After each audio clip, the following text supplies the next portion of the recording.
साथियों सलाम, नमस्ते, सत श्री अकाल और जय भीम जोहार। साथियों पहले तो तारीफें डिटोर लाइफ की तरफ से भी और न्यूज स्टॉपेज की तरफ से। किसकी? पुलिस की। पुलिस के चाहे कोई अदना सिपाही हो या पुलिस का आला अफसर हो। न्यूज स्टॉपेज इसलिए दोस्तों कि आप फ्रेम में देख रहे हैं न्यूज स्टॉपेज के सरफराज कुरैशी भाई है। हम लोग का वीडियो इधर फिर बहुत दिन के बाद साथ साथ आप देख रहे हैं, क्योंकि दो कहानी बल्कि हादसे जो ऐसे हुए जिसका हर का दिल बैठा जा रहा था दोस्तों। सबसे ज्यादा दुख की बात यह थी, मलाल ये था कि हमारी राजधानी से दो मासूम बच्चे अचानक लापता हो जाते हैं। घर से दोपहर को निकलते हैं टॉफी लेने के लिए, उसका कहां गए पता ही नहीं। स्टेट मिनिस्टर से लेकर सेंट्रल मिनिस्टर तक परेशान, बेहाल, और हर कोई का एक ही काम था, या आवाज उठाए या पुलिस दफ्तर में फोन खटखटाए। हर कोई यही कर रहा था और हमारे मुखिया मुख्यमंत्री भी परेशान थे।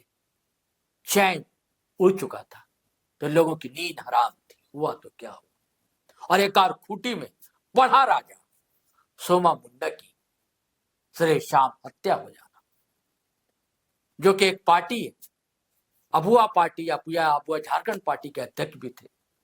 आपको याद होगा इन्हीं होरों ने कभी झारखंड पार्टी बनाई थी, वही पार्टी जो कभी जयपाल सिंह मुंडा वाली थी उससे जुड़े हुए थे। बाद में फिर उन्होंने अपनी पार्टी बनाई थी। उसको लेकर फिर एक और नया पार्ट सामने आया कि पहले फाइन की एंट्री होती है, उसने भी धमकी चमकी दी, जांच अपनी कमेटी बैठाई और बहुत कुछ बीच में हुआ। सब हम समझेंगे दोस्तों। और कितना पुलिस एक्शन में रही। अभी क्या मास्टरमाइंड पकड़ा गया? क्या अभी राज कुछ खुलने बाकी है? अभी परत खुलेगी कुछ और? हम लोग इसे समझने की कोशिश करेंगे और सरफराज भाई इसे खोलेंगे परत दर परत। पूरी कहानी को हम साथियों समझेंगे। तो सरफराज भाई पूरा मामला बताइए, क्या है, क्या ताजा अपडेट है और इसमें क्या होना बाकी रह गया है? देखिए, सबसे पहले तो आपने जिक्र किया अपने इंट्रो में ही जी कि दो बच्चे जो लापता हो गए थे 2 जनवरी को, जी, वो सकुशल मिल गए। ये सबसे बड़ी खुशी और राहत की बात है। बहुत राहत की बात है। और पुलिस की इस मामले पर जितनी तारीफ की जाए कम है, क्योंकि काफी मेहनत हुआ है। और सिर्फ झारखंड ही नहीं, झारखंड के बाहर के भी स्टेट में पुलिस लगातार संपर्क में रही, आसपास के स्टेट के पुलिस से, और खोज निकाला। जिसे कहिए कि आशंका थी कि कुछ अनहोनी हो गई, क्योंकि बच्चे 12 दिन से मिल नहीं रहे थे। तमाम कोशिशों के बावजूद नहीं पता चल रहा था। जो परिवार है वो भी काफी गरीब परिवार है, कोई ऐसा नहीं था कि फिरौती के लिए अपहरण हुआ होगा। तो ऐसे में आशंका जताई जा रही थी कि कहीं बलि का मामला तो नहीं, नरबलि का मामला तो नहीं आ जाएगा सामने, या बच्चों को ये डर था कि अब पता नहीं बच्चे सकुशल हैं कि नहीं है। लेकिन रात में, देर रात एक ताजा खबर जो आई जिसमें यह साबित हो गया, साफ हो गया कि बच्चे सकुशल हैं और जो आरोपी थे वो पकड़े भी गए हैं। और आज तदाशा मिश्रा डीजीपी ने प्रेस कॉन्फ्रेंस करके सब क्लियर भी कर दिया है। लेकिन उन्होंने एक बात कही, उन्होंने बताया कि अभी आरोपी तो पकड़े गए हैं। जब मीडिया कर्मियों ने पूछा कि कौन इसमें मास्टर था, किंग पिन कौन है, ये पता चला, तो उन्होंने साफ कर दिया, जो इशारा है कि ये अभी लंबी जांच की जरूरत है। क्योंकि उन्होंने कहा कि अभी इसकी जांच होनी बाकी है और ये राज्य से बाहर के लोग थे। इसका मतलब है, और आप देखेंगे कि मुख्यमंत्री ने भी जो ट्वीट किया है उसमें भी उन्होंने साफ इशारा कर दिया कि ये जांच लंबी चलेगी, क्योंकि राज्य के बाहर से तार जुड़ रहे हैं। तो कुल मिलाकर रांची पुलिस ने और झारखंड पुलिस ने, रामगढ़ पुलिस ने, सभी ने मिलकर काफी बेहतर काम किया, जिसके कारण ये सुखद खबर आई है आज कि बच्चा मिल चुका है, परिवार को बच्चा सौंप दिया गया है। एक तो ये मामला हो गया है। क्या आपको ये नहीं लग रहा सरफराज भाई कि ये तो प्यादे हैं जो 2 गुलगुलिये पकड़े गए हैं, इस्तेमाल किए गए हों? जी बिल्कुल। और मास्टरमाइंड कोई और हुआ, बच्चे जैसा इशारा किया तदाशा मिश्रा ने भी, बिल्कुल, कि इंटरनेशनल जो है ह्यूमन ट्रैफिकिंग है, ये भी मामला हो सकता है, इसे इनकार नहीं। हाँ, अंतरराज्यीय अभी मामला है। इंटरनेशनल का तो थोड़ा सा ये है, लेकिन अंतरराज्यीय का मामला आ रहा है सामने। ह्यूमन ट्रैफिकिंग का मामला लगता है, ह्यूमन ट्रैफिकिंग भी है। अच्छा, और जो मकान मालकिन है रोशन आरा, वो कहती भी है, उन्होंने कहा जो गुलगुलिये थे जो पकड़े गए हैं हाँ कि हम घर छोड़ रहे हैं। हाँ 10 दिन में अब घर छोड़ देंगे। 1 महीने के लिए लिया गया था और 10 यानी कि दिन पहले प्लानिंग होगी कि 1 महीने तक यहाँ रखना है, बिल्कुल फिर उसके बाद कहीं और ले जाना है। तो लेकिन जब पुलिस दबिश बढ़ने लगी तो लगा होगा कह रहे भाग जाओ नहीं तो यहाँ से पकड़े जाओगे। तब कहने लगा कि 10 दिन में ही हम खाली कर देंगे मकान। बिल्कुल। आप देखिए कि मैंने पहले ही कहा ना कि पुलिस लगातार एक्टिव थी। हाँ। एनएच तक के कैमरे, सीसीटीवी कैमरे खंगाले जा रहे थे। हाँ। कई एक थाने, सैकड़ों थाने इस मामले पर इन्वॉल्व हो गए। आप देखेंगे कि 2-2 लाख रुपए का इनाम रख दिया गया था कि जो भी खबर करेगा, यानी 4 लाख रुपए। पहले 50,000 रुपए थे बच्चों के सूचना देने पर, फिर बाद में 2-2 लाख रुपए कर दिए गए। चूंकि इस मामले पर पुलिस जहां एक तो एक्टिव थी, दूसरी ओर लगातार प्रेशर भी था, राजनीतिक मामला भी इसमें इन्वॉल्व हो चुका था। बीजेपी ने इसको लेकर प्रदर्शन किया, लोग मिल रहे थे। आप देखें कि सेंट्रल मिनिस्टर संजय सेठ सांसद भी गए थे, उन्होंने राज्यपाल से बात भी कराई थी, जो बच्चे की माँ है उनसे। तो कुल मिलाकर प्रेशर भी था, पॉलिटिकल प्रेशर भी लगातार हावी हो रहा था, सामाजिक प्रेशर भी हावी हो रहा था। सामाजिक लोग भी हर कोई चाह रहे थे किसी तरह बच्चे मिल जाए। लगातार आंदोलन हो रहा था, धरना प्रदर्शन जारी था। ऐसे में जिस प्रकार से उन्होंने दोनों को पकड़ा है, और ये साबित हो रहा है कि ये भागने की वो तैयारी में तो थे ही, पुलिस की लगातार दबिश थी। यही वजह है कि उन्होंने मकान मालकिन को बोल दिया था कि अब हम 10 दिनों में चले जाएंगे, क्योंकि काम नहीं चल रहा है। अब नए जो किंग पिन है, इसके जो अंतर्राज्यीय गिरोह है, इसको पकड़ने की जरूरत है। अब पुलिस ने कहा ना कि अभी इनसे बातचीत करना बाकी है। हाँ, अभी तो पूछताछ होगी। हाँ। लेकिन एक चीज और इसमें चलते चलते एक चीज जरूरी है, एक नसीहत भी है इस घटना से वैसे लोगों के लिए कि जो अपने यहाँ किराएदार रखते हैं बिना जांच पड़ताल करके, उन्हें सबसे पहले कोई भी किराएदार आए, वो आधार कार्ड देखकर आप नहीं कह सकते। आधार कार्ड हो सकता है कि अच्छे से जांच कर ले, ऑनलाइन जांच कर ले। नहीं, आप पुलिस को सूचना दे दे कि भाई हमारे यहाँ ये एक रेंटर आ रहे हैं, इनका आधार लेके जमा कीजिए, पुलिस वेरिफिकेशन कीजिए, ताकि वो कोई क्रिमिनल ना हो, सही है, कोई आतंकवादी नहीं हो, आपके घर में पना नहीं ले रहा हो, क्योंकि आप भी फंस सकते हैं। ये एक नसीहत है उस महिला के लिए भी, और बाकी पूरे राज्य के लिए भी एक नसीहत है कि ऐसे लोगों को जिनको आप पहचानते नहीं हो, वेरिफिकेशन कर लीजिए, तब आप उसको रेंट पर लगाइए। तो अब रांची पुलिस या कह लें कि झारखंड पुलिस अब पूरी तरह से फोकस हो जाएगी, क्योंकि मुख्यमंत्री ने निर्देश भी दे दिया है कि जो किंग पिन है इसका, उसको ढूंढ निकालना सबसे बड़ी बात है। क्योंकि ये मामले झारखंड के कई बच्चे, इन बच्चों को तो हाईलाइट हो गए मामले, कई बच्चे, हाँ कई बच्चों की जानकारी मिल रही है। कहा जा रहा है कि बोकारो में भी ऐसी घटना हुई थी। तो उन बच्चों का आखिर हो क्या रहा, कहीं ये बच्चों से भीख तो नहीं मंगवाया जा रहा है? ऐसे गैंग होते हैं। बिल्कुल, यही वजह है कि अब पुलिस उस तह तक जाने की तैयारी में है।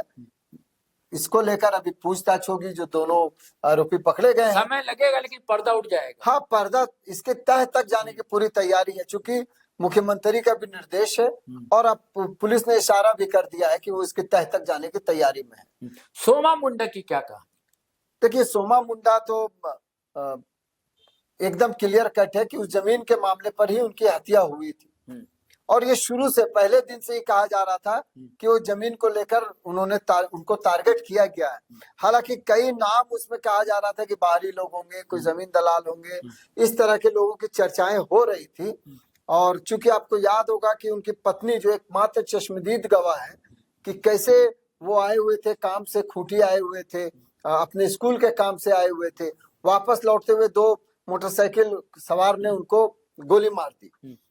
पुलिस के लिए चैलेंज ये था कि रात का समय था, शाम का समय था, पत्नी ने भी चेहरा नहीं देखा था। पत्नी तो किसी तरह उनको लेकर हॉस्पिटल पहुंची, और कहा जाता है कि अगर सोमा मुंडा को ससमय मदद मिल जाती तो अस्पताल पहुंचा दिया जाता तो शायद उनकी जीवन बच सकती थी, उनकी जिंदगी बच सकती थी। लेकिन ये किसी तरह, जो वहां बालू ट्रैक्टर गुजर रहा था, इन्होंने अनुरोध भी किया था उनकी पत्नी ने कि इसको लेकर चले, लेकिन वो चूंकि डर गए कि कहीं गोली मारा हुआ है, वो केस में फंसेंगे, जांच होगी, तो उन्होंने किसी तरह उसको सड़क तक पहुंचा दिया। ये मामला तो सब आ गया, और लगातार जो आदिवासी संगठन है, जो आदिवासी समाज, उन्होंने बंद भी बुलाया, आक्रामक थे, और अभी 17 तारीख को बंद भी बुलाया गया है इसको लेकर। और इसी बीच में खूंटी पुलिस ने बड़ी कामयाबी हासिल की और इस मामले में जो आरोपी थे, क्योंकि चैलेंज ये था कि सीसीटीवी कहाँ से खंगाले उस जगह पर जहां पर वो खेत खलियान की जमीन है, वहां पर सीसीटीवी थी नहीं। ऐसे में चैलेंजिंग को स्वीकार करते हुए खूंटी पुलिस ने बढ़िया काम किया और उन्होंने कई लोगों को इस मामले पर गिरफ्तार कर लिया है। अब उनके नाम जो है उसमें जो एक चौंकाने वाला मामला है, आपको याद होगा कि भाजपा के नेता अनिल टाइगर जिसकी हत्या हुई थी, उस मामले पर अनिल टाइगर, उस मामले पर जो मुख्य आरोपी जिसको कहा गया था वो थे देवव्रत नाथ सहदेव, वो भी इस मामले में पकड़े जाते हैं। ये बड़ा मामला है। दूसरा है कि खूंटी के रहने वाले बाहा मुंडा इस मामले में आरोपी है। सोमा मुंडा हत्याकांड के जो आरोपी हैं उनमें देवा पाहन है, अनिश मुंडा है, रविया पाहन है, रमेश्वर संगा उर्फ रमेश है, पंकज कुमार शर्मा और पंडित है, और ये जो देवव्रत नाथ सहदेव है ये रांची के किशोरगंज के निवासी है। तो कुल मिलाकर जो अंदेशा था कि जमीन के मामले में हत्या हुई थी, कि अनिल टाइगर के मामले में भी जो हत्या हुई थी उस जमीन को लेकर ही हुई थी, और जिस आरोपी का उसमें भी नाम आ रहा है, जिस पर शक है, वो जैसे भाजपा से वो भी जुड़े हुए नेता थे। ये कहा जाता है कि वो भी भाजपा से जुड़े हुए थे। हालांकि ये तो गिरफ्तारी हो गई है, लेकिन अभी भी समाज इसको नहीं मान रहा। उनका कहना है कि शूटर कहाँ है, वो बताएगा ना कि किसने भेजा था। जी हाँ। ये पिछले बार जो आप सुभाष मुंडा का जिक्र कर रहे हैं उसमें भी कई आरोपियों की गिरफ्तारी हुई थी। अनिल टाइगर के मामले में भी कई आरोपियों की गिरफ्तारी हुई थी और गिरफ्तार करके कई लोगों को जेल भी भेजा गया, लेकिन कौन था इसके तह तक अभी तक पुलिस नहीं पहुंच पाई थी। अब इस मामले में भी 7 लोगों 8 लोगों को तो गिरफ्तारी हो गई है, लेकिन 2 शूटर थे, वो कौन थे, वो शूटर कैसे प्लानिंग किए, कौन इसके पीछे था, मुख्य आरोपी, क्या इन्हीं में से कोई मुख्य था? ये जो है वो जब तक शूटर नहीं मिलेंगे आप देखेंगे कि जब तक बताएगा नहीं। बिल्कुल। और आप देखेंगे कि जो आदिवासी समाज है जहाँ एक और बंद का कर रहा, अभी बंद वापस नहीं ली नहीं है ना। तो इसका मतलब है कि और सरकार या प्रशासन यही समझ रहा था कि गिरफ्तार कर लेंगे तो ये बंद वापस हो जाएगा। लेकिन वो बंद वापस अभी तक हुआ भी नहीं है। दूसरा आप देखेंगे ज्योत्सना करकट्टा ने भी उन्होंने कहा कि भाई ये ठीक है, लिपा पोती वाला काम नहीं चलेगा, शूटर कहाँ है। सवाल सबों का यही है कि आखिर वो शूटर कहाँ है जिसने सोमा मुंडा जी की हत्या की है। क्योंकि एक पढ़ा राजा की हत्या होना, एक समाज के अगुवा की हत्या होना, 21 गांव का राजा का, और ये गंभीर मामला है।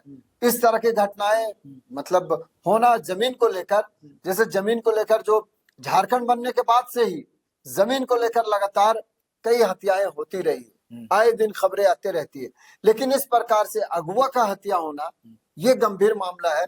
और पुलिस इस मामले पर कैसे तह तक पहुंचेगी ये अभी भी बड़ा सवाल है, क्योंकि समाज जो आदिवासी समाज है इनमें आक्रोश कम नहीं हुआ है सरोज भाई। जो 7 लोगों की गिरफ्तारी के बाद भी आक्रोश कम कहीं से होता नहीं दिख रहा है। तो आक्रोश कम तब होगा जब शूटर इस मामले में पकड़े जाएंगे, और शूटर को पकड़ने के बाद मुख्य आरोपी कौन है, किसने इस पूरे साजिश को रचा है, किसने पर्दे के पीछे पूरा खेल किया है, या जो पकड़े गए वही मुख्य आरोपी है, ये सवाल का जवाब अभी आना बाकी है। तो बिल्कुल सही कहा सरफराज भाई ने। भाई मास्टरमाइंड कौन है, जब तक वो पकड़ा नहीं जाता, पुलिस के हत्थे चढ़ता नहीं है, जब तक किसी को शांति मिलने वाली नहीं है। चाहे अंश अंशिका का मामला हो, चाहे सोमा मुंडा का मामला हो। चलिए साथियों चलते हैं, लेकिन आपसे गुजारिश है कि अगर आपने हमारा चैनल GTroad लाइव सब्सक्राइब नहीं किया तो कर लीजिए, और सरफराज भाई का चैनल न्यूज स्टॉपेज भी सब्सक्राइब कर लीजिए दोस्तों। ज्वाइन तो आप लोग करते नहीं है, और वीडियो हमेशा की तरह धड़ाधड़ फटाफट खटाखट शेयर कीजिए, लाइक कीजिए, कमेंट कीजिए। चलिए चलते हैं हम दोनों। जय हिंद, जय भारत।